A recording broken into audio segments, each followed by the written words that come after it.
Cultas e vinho verde. Duas mulheres, uma conversa e um bom vinho. Com Inês Menezes. Olá, mais um Cultas e Vinho Verde aqui no Público, conversas que deixam rasto, como certos vinhos, com mulheres que admiro. Hoje converso com Ana Pérez Quiroga, artista visual, performer e realizadora. Estamos a beber um Aveleda Parcela do Convento Branco 2020. Estreou no Indie o teu filme, Ana, olá, e obrigada por estares aqui. Estreou no Indie o teu filme De Que Casa Eres. E eu, antes de entrarmos nesse filme, queria perguntar-te o que consideras casa. O que é a casa? Sim, claro. Isso é a grande pergunta, não é para todos nós, não é só para mim. Sim, é onde nós nos sentimos bem, ponto final. E a casa pode ser muitas coisas e muitos espaços diferentes, arquitetónicos, e às vezes pode ser um colo, pode ser um colo. Pode ser exatamente um colo. Um ombro, um colo. Sim, isso já é a casa. Obviamente. E a tua casa concretamente, o que é? A minha casa concretamente, e até a tese de doutoramento que eu faço sobre esse tema, e depois eu faço um website sobre tudo o que eu tenho dentro de casa, com fichas e com fotografias sobre isso. E que está tudo exatamente catalogado. Está tudo catalogado e as pessoas podem ver a APK Home. E esse é o espaço que eu trabalhei em termos de investigação, porque tem a ver também com os espaços em que as mulheres são colocadas, não é? As mulheres que são colocadas... As mulheres também são catalogadas? As mulheres, obviamente que são catalogadas. E tens razão quando dizes isso, porque... Mais do que os homens, muito mais. Muito mais. Sim, nós somos mercadoria neste sentido. Mas o que eu queria dizer é que esta casa e quando eu falo das mulheres como em que fomos sempre colocadas dentro de espaços domésticos, não é? Portanto, isso era o nosso domínio. E o que eu, no fundo, também trabalho, para além da grande tese que eu procuro chegar a um final, é que nós performatizamos a vida a partir de objetos. E os objetos não são impunes, estás a ver? Os objetos têm a sua metalinguagem e falam por nós. Quando eu te falo da casa e das mulheres, quero dizer que é como se de repente nós estamos dentro da nossa, ou pelo menos no meu caso, estou dentro da minha casa, mas a minha casa também é exposta para o exterior e além de mais também pode ser alugável, vendável, tudo isso, onde eu posso fazer dinheiro também com isso. E a partir do momento em que a expões, em que os objetos estão quase decifrados, ou estarem catalogados, são mais facilmente decifráveis, não é? Não deixa de haver aí a componente do conforto e da ideia de casa? O espaço íntimo passou a público? Porque o espaço íntimo também tem meia dúzia de fotografias que se vê do espaço casa, não é? Portanto, que passam, mas, na verdade, o que as pessoas veem é muito mais os objetos. Mas eles são trabalhados até de uma forma um pouco distante. Portanto, essa ideia de que as pessoas já ficam a saber sobre o que é que eu tenho em casa, e, na verdade, tenho tudo, está tudo catalogado, desde a roupa interior até ao bibelô, ao livro, ou à arte, mas é de uma forma bastante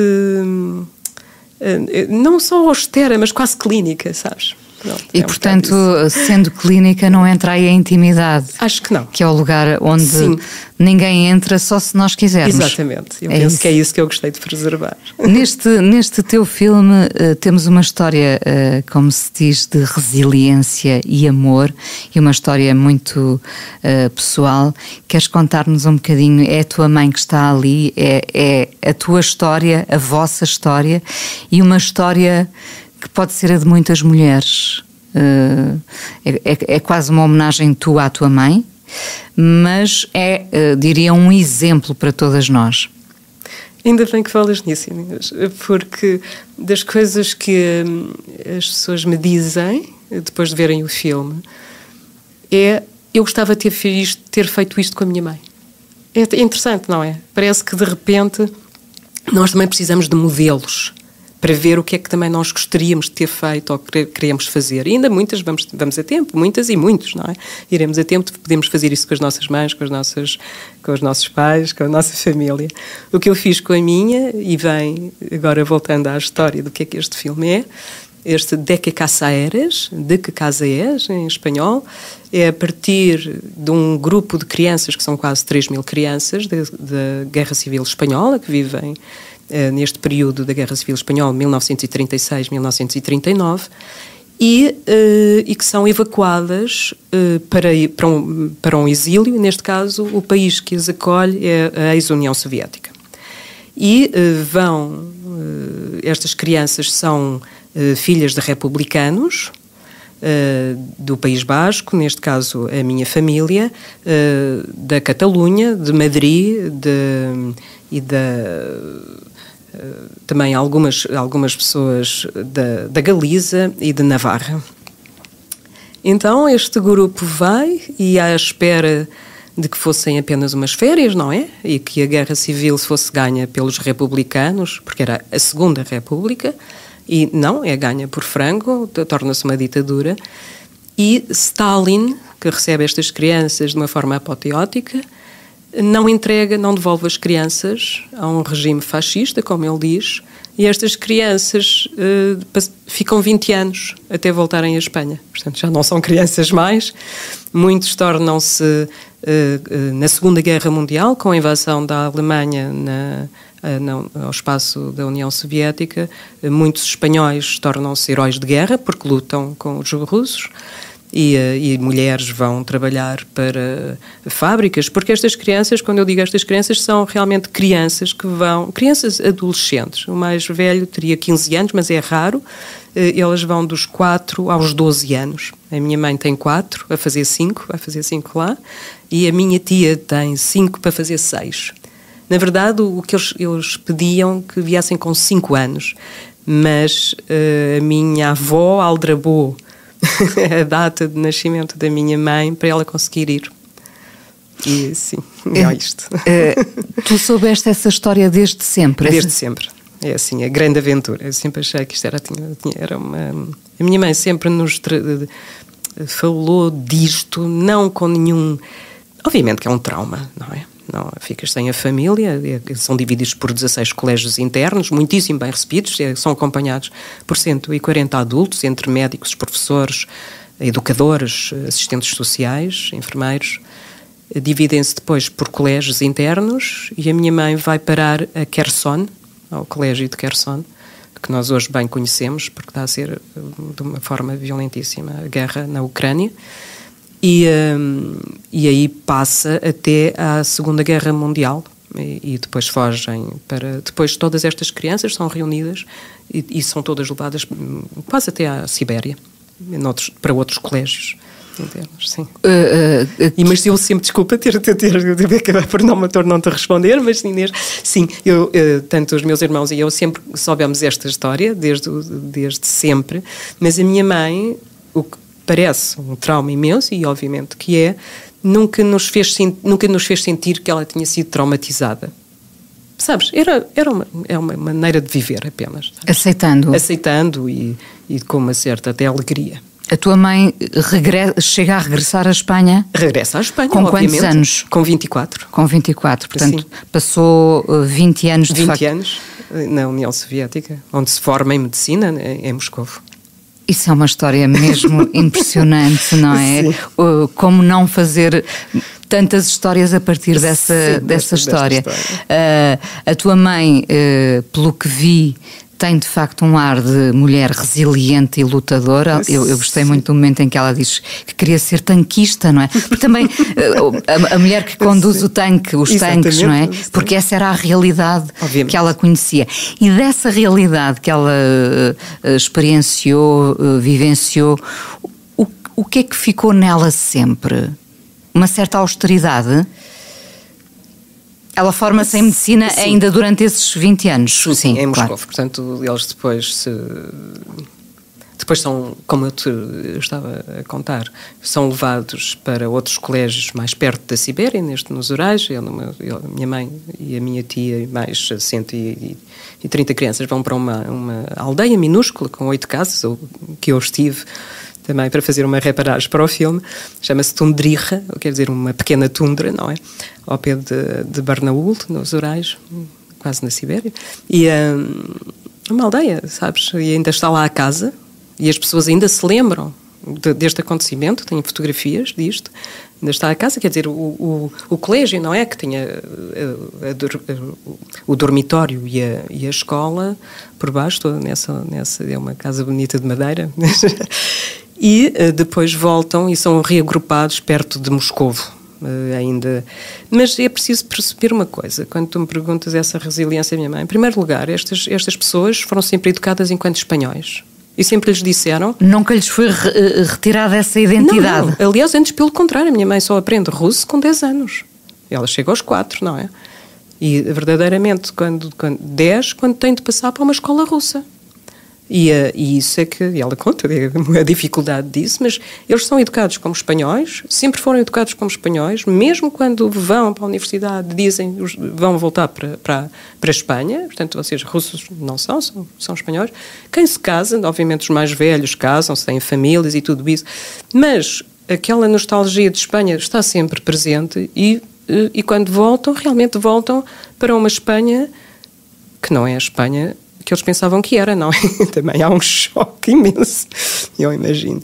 Mas a minha mãe, sim, é uma pessoa, quer dizer, parece fria, mas claro que é muito, é contida, não é? E depois também é uma racional, mas uma racional diferente.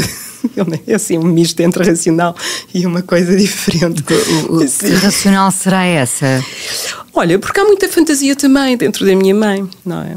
Ela deve ter fantasiado imenso para se construir. Para se poder evadir sem sair do espaço, não é? Sim, mas eu acho que ela gostou, quer dizer, não fala com nenhuma nostalgia de nada. Não há nenhum amargo, não há nenhuma ideia de trauma, como tu frisaste. Não. E é interessante porque este fenómeno, como imaginas, é muito conhecido em Espanha, não é? Há bastantes filmes sobre estas pessoas, bastante documentação e estudos de investigação histórica e algumas pessoas, sim, têm um trauma e um amargo imenso do que lhes fizeram.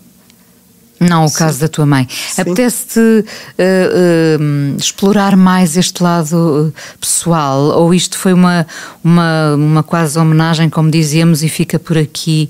Ou enquanto realizadora, apetece-te seguir um bocadinho este caminho mais pessoal? Eu gosto do pessoal, e o pessoal é político, como sabemos, não é? Claro. Gosto pessoal, mas eu penso que a história da minha mãe eu já levo muitos anos. Isto também é o meu pós-doutoramento, esta investigação. Fiz muito trabalho também plástico, enquanto artista visual. Tenho mostrado muitas obras em relação a estas problemáticas que eu vou materializando. Mas eu acho que obviamente que o trauma, e sobretudo trabalho a pós-memória, não é? E esta ideia da pós-memória é no fundo, o trauma em segunda mão, como diríamos. Não fui eu que senti diretamente, mas hoje em dia pensas até que pode vir a partir do ADN, sabes? Eu acho que nós temos uma responsabilidade, mesmo quando usamos o trauma em segunda mão, temos uma responsabilidade de nunca deixar de falar dele, não é? Obviamente, sim. Mas eu estou já a escrever um segundo filme, já para uma outra produtora. Este filme foi produzido pela Sopro Filmes, da Joana Ferreira, e que eu estou profundamente grata.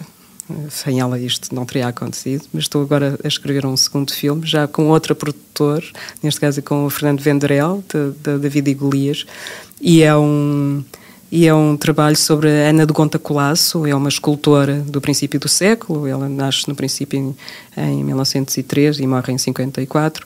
E não é muito conhecida, a não ser eu que tenho trabalhado, porque também Eu gosto do que faço e sou muito feliz por isso, porque vou juntando a minha vida académica às grandes paixões. E isso eu tinha trabalhado sobre a Ana de Gonda Colasso no meu tese de mestrado, e sou eu que tenho divulgado por vários, internacionalmente e tudo, em colóquios, e agora tenho esta possibilidade de fazer o filme. E quando tu me perguntas se isto também é um pouco autobiográfico ou um pouco mais intimista, obviamente que sim, também. Eu também vou juntando coisas, não é? Como o filme que fiz sobre a minha mãe, também junto a minha obra plástica e no fundo é uma fusão, ou um diálogo.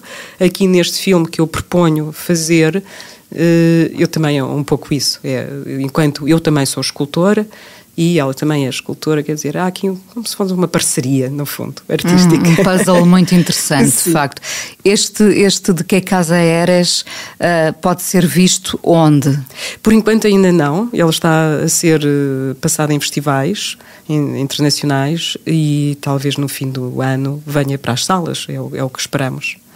Por enquanto ainda não. Entretanto, tu estás neste momento em diversas exposições coletivas, individuais, Lisboa, Aveiro, mas se calhar, e porque já falámos aqui do trauma, destacaria a exposição Como Falar do Trauma, uma ditadura ainda presente nas artistas ibéricas, uma exposição que podem ver na Galeria Quadrum até 21 de setembro.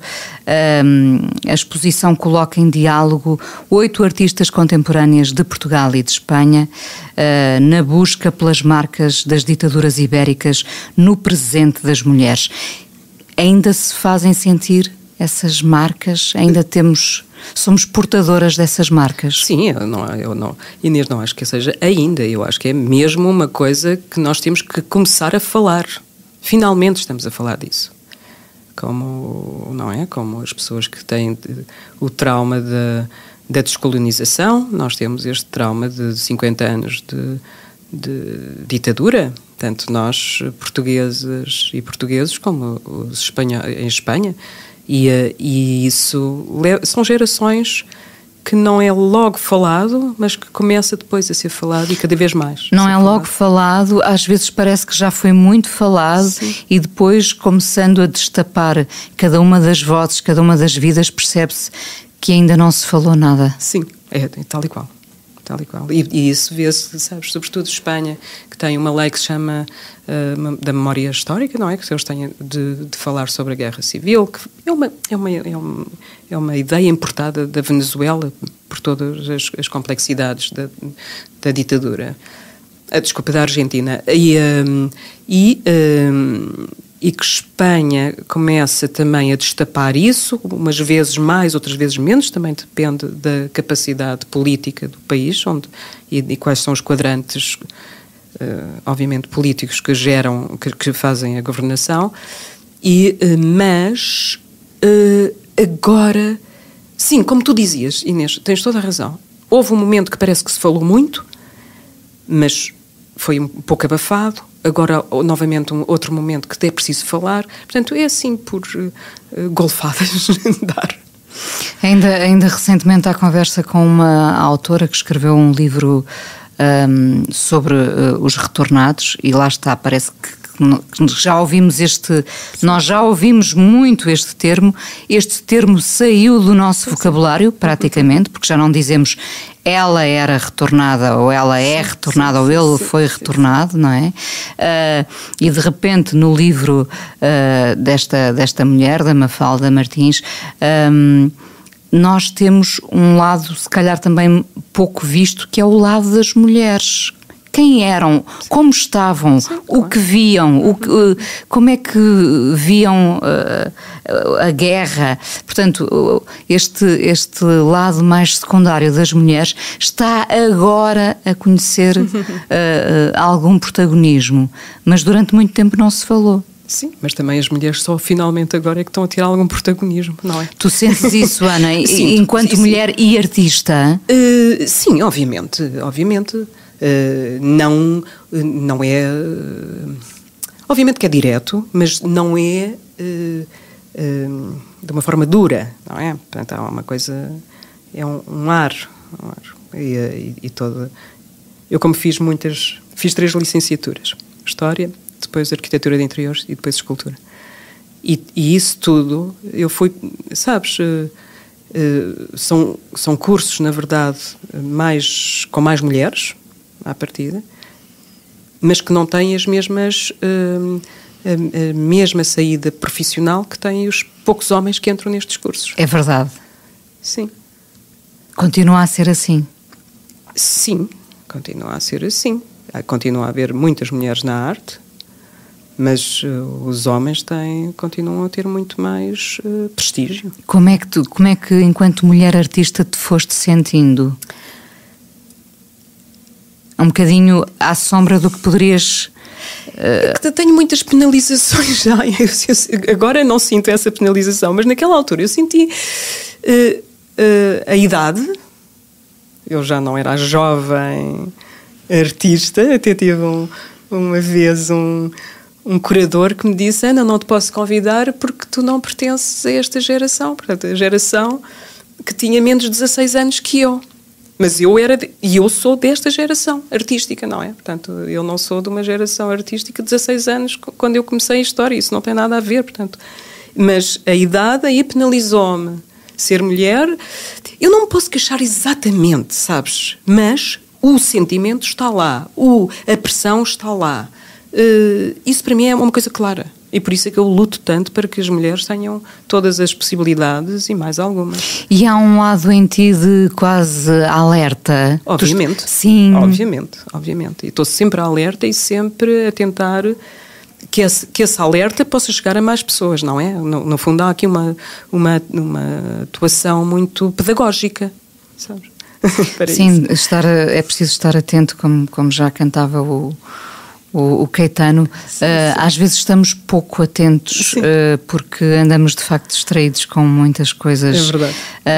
O mundo está em mudanças muito rápidas. Como é que a arte está a responder a um mundo em conflito? Com muitos conflitos, em conflito, achas que a arte está a ser reativa como já foi? Ou há um tempo mais demorado na resposta? O que é que tu vês à tua volta? É que a arte não é só um movimento, não é? Há imensos movimentos, mas obviamente que a arte está sempre à frente. Está sempre continua à frente. Continua, obviamente, continua. E tem sempre uma ideia mais intervencionista, outras mais... Mesmo quando a arte é abstrata, ela continua a ser uma posição também sobre o mundo, não é? Sobre a ecologia, sobre a política, sobre este mundo realmente tão diferente. Quem é que diria que nós íamos viver um mundo tão diferente? Como é que a tua mãe olha para este mundo? Há uma coisa, é muito giro no filme. A minha mãe usa um relógio destes mais tecnológico, um iWatch, e estamos a filmar e ela toca o relógio e a minha mãe atende. E atende, e isto aparece no filme. E as pessoas ficam, mas que interessante! Então ela é tão tecnológica. Sim, realmente a minha mãe conseguiu, apesar de tudo, tem 92 anos hoje, e conseguiu ainda, utilizar a ferramenta básica da tecnologia. Obviamente, claro que ela percebe que não foi a tempo para mais tecnologia. Mas ela viveu o que pouca gente viveu. Atenção, ela não tinha que ir a tempo de mais nada, não é? Já ter integrado essa ferramenta. Obviamente, mas eu penso que nós temos sempre que estar a integrar coisas. E rapidamente, porque senão perdemos este barco, não é? O comboio. Bem, estamos no barco porque temos aqui uma bela vista para o rio. É verdade. Enquanto artista, e artista que te questionas, evidentemente, estás sempre com esse cuidado de não perder o próximo barco? Sobretudo o tecnológico. O tecnológico? Sim, acho que isto é tão rápido. Não cansa muito, Ana? Não sei, não. Cansa muito. Não sei, mas eu estou completamente deslumbrada com a inteligência artificial, esta nova possibilidade, não é? Mesmo com os seus perigos incluídos. Obviamente que tem uns perigos tremendos, obviamente. E será realmente um perigo. Mas é entusiasmante. Neste culto, eu ainda estou mais assustada do que entusiasmada, mas vamos lá ver se chego a essa parte do entusiasmo total. Não podemos fazer mais nada, está cá. Já está. Pois é.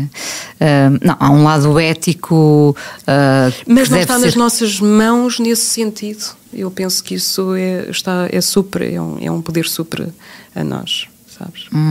Estamos a beber a Veleda Parcela do Convento, um branco 2020. Já vamos ao nosso brinde. Queria-te perguntar o que é que tu procuras no teu caminho enquanto artista, não é? Respostas, certamente, como todos nós, artistas ou não. Basicamente, o que é que nós procuramos? Respostas, não é? Pergunte-se a alguém o que é que procura. Respostas. Mas também perguntas, sabes? As respostas também nos levam para outras perguntas. E às vezes fazer perguntas é muito importante. E eu continuo, penso eu, e talvez como muitos artistas, como tu também, ainda a fazer porquê. Sabes, porquê? Porquê é que estamos aqui? Pronto, é essa a pergunta. No fundo é o porquê. Sim. No fundo, nós vivemos para sempre na idade, não dos porquês, mas do porquê. Sim. Acredito piamente nisso. Sim. E nós, enquanto mulheres, acho que temos ainda mais perguntas e mais respostas para ouvir. Também concordo. Não é? Acho que somos muito mais plásticas nesse sentido, somos muito mais maleáveis e somos muito mais questionamos mais. Tu tens neste momento, eu acho que tu estás numa altura ótima. Então, não é verdade? Não sentes isso? Sim. Também fruto do teu trabalho ao longo destes anos todos. Eu sou a formiguinha. Sim, tu és a formiguinha.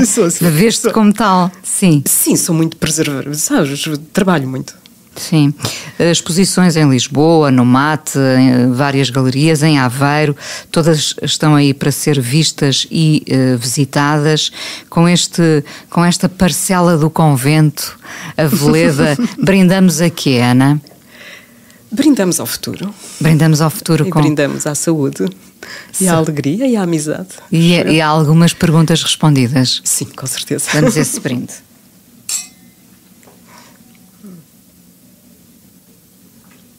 Ana, muito obrigada por teres vindo a este Cultas e Vinho Verde aqui no Público. Fico ansiosa que o filme da tua mãe, Tudo sobre a Minha Mãe, chegue aos cinemas. Acho que será um belo exemplo, um belo álbum de família, de retratos, não é? Com esse papel fundamental da homenagem. Acho que muitos de nós se arrependem de, a dada altura, não terem homenageado devidamente os nossos pais pelo que eles fizeram por nós. Tu tens aí um exemplo e tanto. Obrigada por teres feito esse filme também. Muito obrigada, é um privilégio. Cultas e Vinho Verde aqui no Público. Este podcast tem o apoio da Comissão de Viticultura da Região dos Vinhos Verdes, produção da Inês Bernardo, o genérico da Alexandra Gonçalves, sonoplastia do Miguel Sousa, a coordenação de podcast do Público é da responsabilidade do Amilcar Correia. Nós voltamos para a semana. Obrigada. Cultas e Vinho Verde, com Inês Menezes.